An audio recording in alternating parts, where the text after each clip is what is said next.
जाबाय दिनै मोनसे जोंनि दुलाराय संकस गुदि बर' थुनलाइ आफादनि सिङाव मोनसे गोबां दुखु गोनां बाथ्रा बे जाहैबाय जोंनि जारागुरि ओनसोलनि सासे गार्जेन एबा जारागुरि हायार सेकेन्डारिनि फाउन्डार प्रिन्सिपाल श्री बजेन्द्र नार्जारि बिथाङा रुंसारि मैयाहाय अथिरा भाबै रुंसारि जाना थांबाय।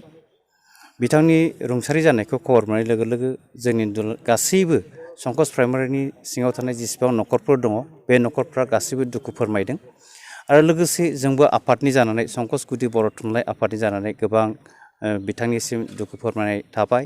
बिथाङा जे मोनफ्रोमबो अर्गानाइजेसन मोनफ्रोमबो आफादफोरजों लोब्बा लाखिनानैहाय समाज दैदेननायावहाय जे आफादफोरखौ बिथाङा सुबुरुन होलांबाय, मोजां सुबुरुन होनायनि गेजेरजों दिनैनि जे जोंनि नैबे ओनसोलनि सुबुं माहारिनि जिउ खांनाय एबा समाज नैबे समाज दानायाव बिथाङा गोबां जोंनो अबदान गालांदों। बेनि थाखाय जोङो बिथांखौ जेब्लायबो बावनो हाया आरो बिथांनि अबथिरा थांनायावहाय जोंहा मोनसे गोबां सुख'नो हायै खहा जाबाय। बे खहायानो जाहैबाय जोंखौ दिनैहाय जोङो सासे गारजेन गैयि बायदि जोंनि गोसोआवहाय जोङो बेखौ फिल खालामदों, मोन्दांथि मोनदों आरो बेखौहाय जोङो उनहालागै बेबायदि सासे मोजां दैदेनगिरि एबा मोजां गावखौ सेक्रिफाइस खालामनाय जायनाखि गोबांथार आसाम गभर्नमेन्टनिफ्राय आसाम आयगनिफ्राय ACS मोननानैब्लाबो बिथाङा बेफोरखौ बाद होनानैहाय गावनि जायगायाव जे फसंथान स्कुल बे स्कुलखौ रायजो राजाखौ अननानैहाय रायजो राजाखौ मोजां मोननानैनो बिथाङा बेफोरबायदि माखासे सुबिदाफोरखौहाय नागारनानैहाय दिनै बे जायगायावहाय भेन्सार हिसाबै खाथिनानैब्लाबो बेसेबा गोबाव खाथिनानैब्लाबो बे स्कुलखौ दिनै लुखांबाय आरो बिथांनि आखाइजों दिनै गोबां सुबुं जोंनि स्टेटल' नङा एबा जोंनि स्टेटल' नङा एबा नेसनेल लेभेलसिम सौहैनो हानायसिम जोंहा रेकर्ड दङ।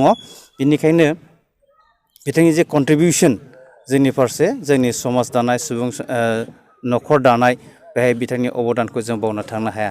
दानो बे समाव जोबथारनायाव आङो बेखौनो बुंगोन जे मानसिया न' डाउट थैयो, थैनाया मानसिनि थाखाय मोनसे एक्सिडेन्ट नङा, बेयो मोनसे इनएभिटेबल इभेन्ट जाखानांगौ। थेवबो जोंनि गेजेराव जों थालांनाय जेसेबांबो दं बिथांनि न'खरजों लोगोसे न'खरनि साफ्रोमजों लोगोसे एबा जोंनि नैबे संकस गुदि बर' थुनलाइ आफादनि बेंखनाव थानाय जेसेबांबो न'खरजों लोगोसे जोङो बिथांनिसिम बिथांनि जे देहाया बिथांनि जे आत्माया सोरगोआव गोजोनै थानो हायो बेखौनो आङो मिजिंथिबाय आरो न'खराव जाहाथे गोजोन सान्थिया आरोबाव गिदिंनानै फैफिनो बेखिनिखौनो आङो जारागुरि गोजौसिन फरायसालिनि थाखाय दिनै जोबोद दुखुनांथाव बाथ्रा। मानोना जोंनि फाउन्डार गोरायुं बिथां बजेन्द्र नार्जारि सारा मैया रुंसारि जालांबाय। बे स्कुल गायसननायनिफ्राय लानानै दिनैसिम बिथां बजेन्द्र नार्जारि सारनि जोबोद कन्ट्रिबिउसना जोंनि बे फरायसालिनि दंखायो। बुंनो थाङोबा बिथां नङाबा बे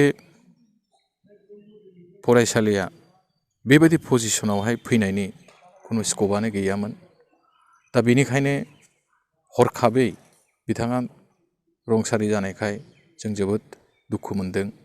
जों जारागुरि हायार सेकेन्डारि स्कुलनिफ्राय टिचिं नन टिचिं स्टाफ एबा SMDCनि आफादगिरि लानानै बयबो ओमफ्राय लोगोसे जोंनि फरायसुला फरायसुलिफ्राबो जोबोद दुखु मोननाय जादों। ओमफ्राय जों आसा खालामो बिथांनि जे आइडिय'ल'जि बे आइडिय'ल'जिखौ लानानै जों भबिष्यतावहाय जोङो बे स्कुलखौ बिथाङा जे सिमां नुनानै बे स्कुलखौ गायसंदोंमोन बा स्कुलखौ बानायदोंमोन बेखौ जाहाथे जोङो प्रेक्टिकेलि जों जाहाथे खालामनो हायो बेखौनो जोङो आसा खालामदों।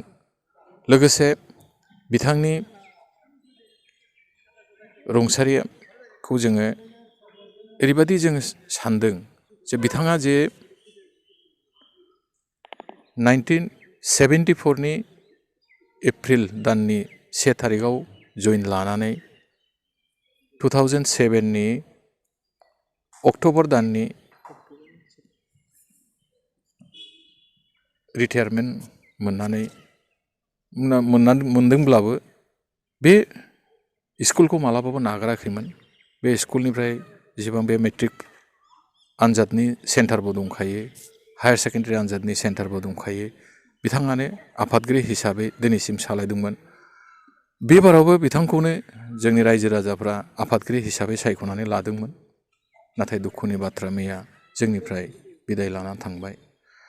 जोंबो आसा खालामगोन जाहाथे बिथांनि जे थांखिया दंमोन जाहाथे जों बयबो बिथांनि थांखिखौ जों फुरा खालामनो हायो बेखौनो जों आसा खालामदों।